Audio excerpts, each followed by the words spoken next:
المعز لدين الله الفاطمي. وشارع المعز لدين الله الفاطمي يعتبر قلب مدينة القاهرة القديمة.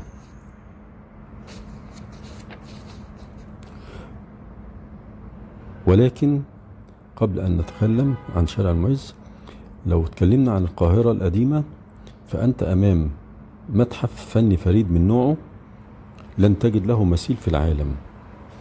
وحينما نتحدث عن شارع المعز لدين الله الفاطمي فأنت أمام أحد وأقدم شوارع العالم من حيث القصص والحكايات.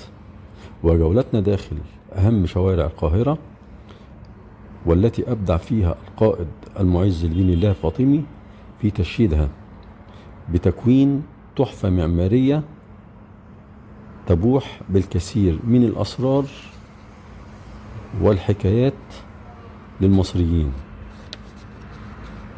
وشارع المعز لدين الله الفاطمي يعتبر تم تطويره لكي يكون متحفا للعمارة والآثار الإسلامية. ومع نشأة مدينة القاهرة خلال عهد الدولة الفاطمية في مصر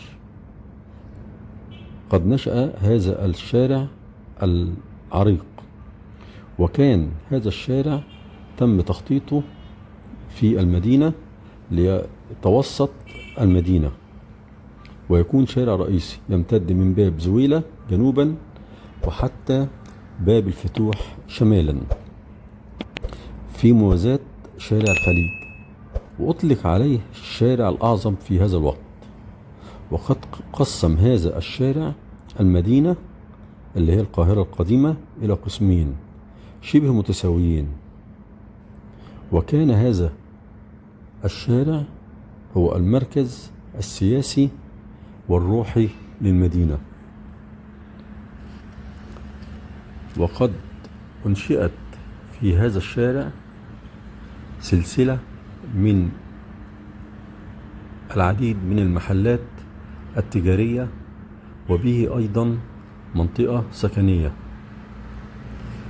وهذا الشارع يعتبر تحفة معمارية حديثة جدا.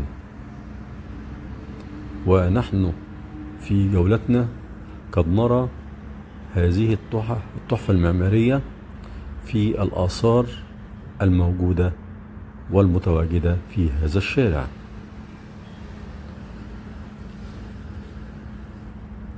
وهذا الشارع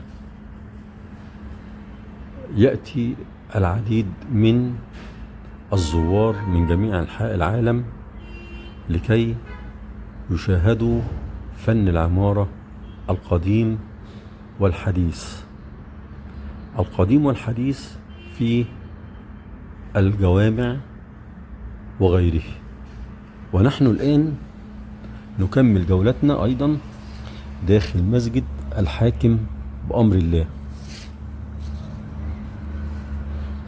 ومسجد الحاكم بأمر الله طول المسجد 120 متر وعرضه 113 متر. وجامع الحاكم بأمر الله يعتبر أقل مساحة من جامع عمرو. وجامع الحاكم بأمر الله بني عام 380 هجريا في عهد العزيز بالله الفاطمي،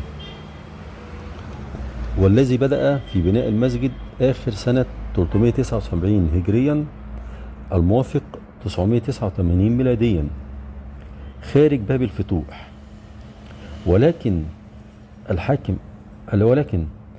العزيز بالله الفاطمي توفى قبل أن يتم بناء هذا المسجد. ثم جاء من بعده ابنه الحاكم بأمر الله سنة 403 هجريا، وقد أمر ببناء المسجد، وقد سمي المسجد إليه لأنه هو الذي أمر وقرر بناء المسجد.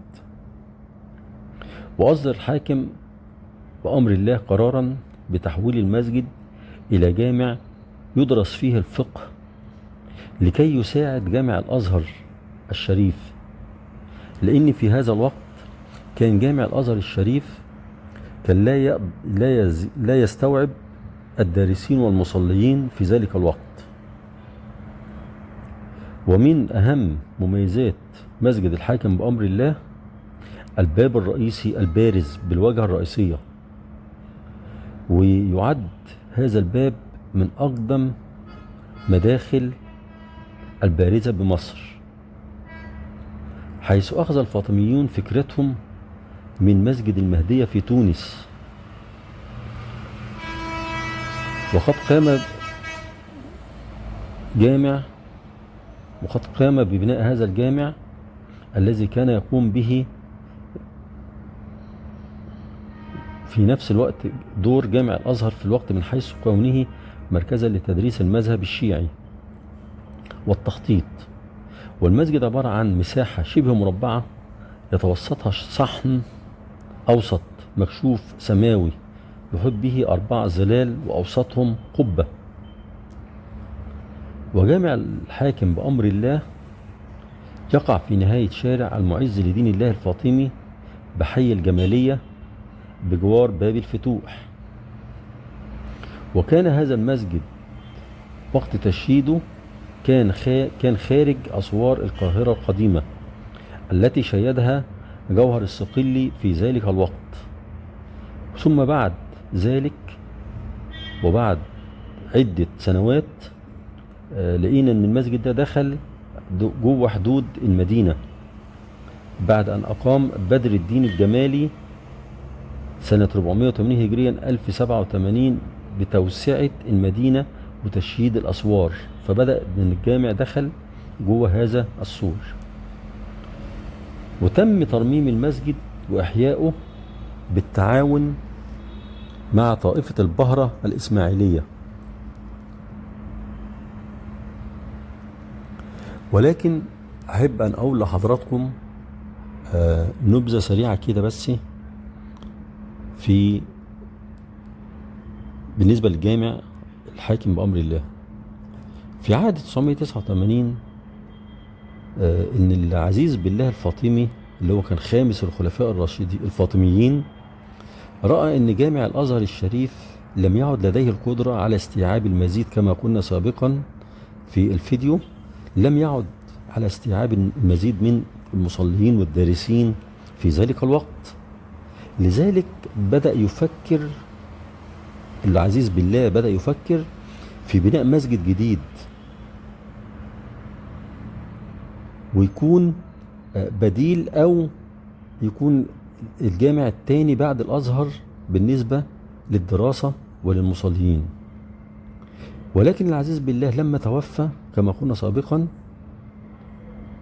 وقف بناء الجامع، ثم جاء من بعده ابنه.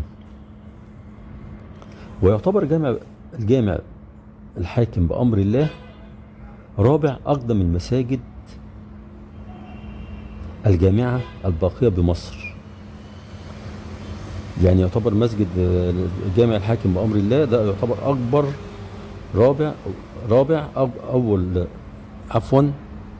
يعتبر جامع الحاكم بأمر الله هو رابع أقدم المساجد، ولكن يعتبر تاني أكبر الجوامع اللي في القاهرة اتساعا في المساحة بعد جامع أحمد ابن طولون. وحضراتكم زي ما انتم شايفين في الفيديو ان المسجد متسع وكبير في هذا السياق. مشاهدينا الكرام، إذا عجبكم الفيديو لا تبخلوا علينا باللايك والاشتراك والدعم وتفعيل زر الجرس حتى يصلكم كل ما هو جديد. دمتم ودامت أوقاتكم بكل خير. أتمنى لكم مشاهدة طيبة.